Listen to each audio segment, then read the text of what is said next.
नमस्कार। आइए आज हम कक्षा 3 के हिंदी विषय के पाठ 1 देश की माटी के बारे में जानकारी प्राप्त करेंगे।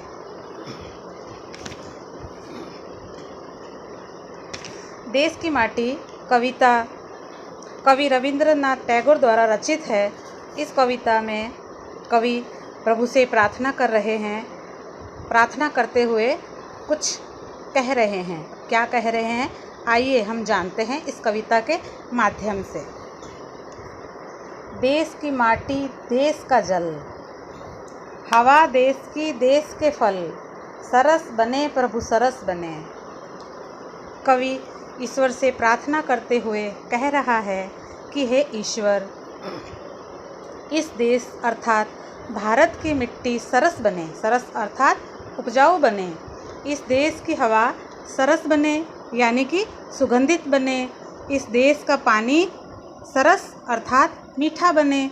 इस देश के फल रसीले बने।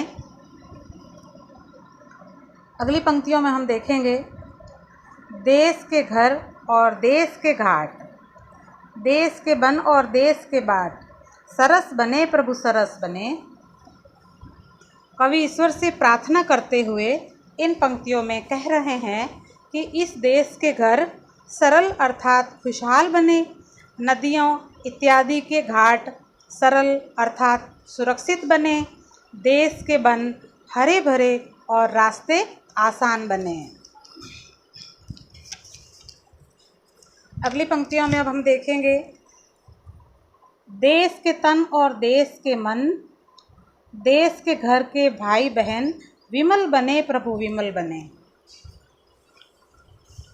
कवि इन पंक्तियों में ईश्वर से कह रहे हैं कि इस देश के लोगों के शरीर और मन स्वच्छ यानी कि निर्मल सोच के हों।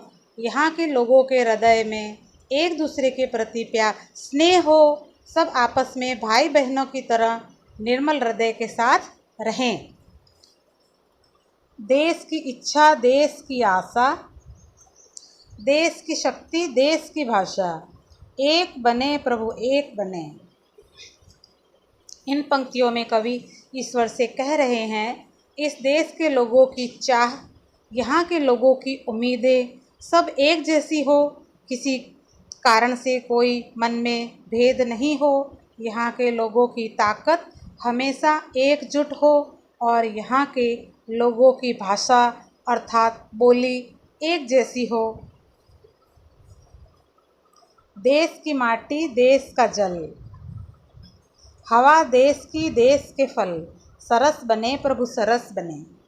इन पंक्तियों में कवि रविंद्रनाथ टैगोर ईश्वर से प्रार्थना करते हुए कह रहे हैं कि हे ईश्वर, इस देश की मिट्टी, पानी, देश की हवा और देश के फल सब सरस बने। यह देश सभी तरह से परिपूर्ण और एकजुट होकर खूब फले फूले। इस प्रकार से कवि ईश्वर से प्रार्थना कर रहे हैं।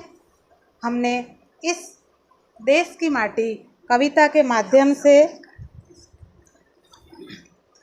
देश की माटी के माध्यम से हमने देखा कि कवि ईश्वर से क्या प्रार्थना कर रहे हैं। अब आइए हम सब मिलकर भी ईश्वर से प्रार्थना करें कि यह देश फले फूले और सदा खुशहाल रहे। सभी के मन स्वच्छ व निर्मल बने।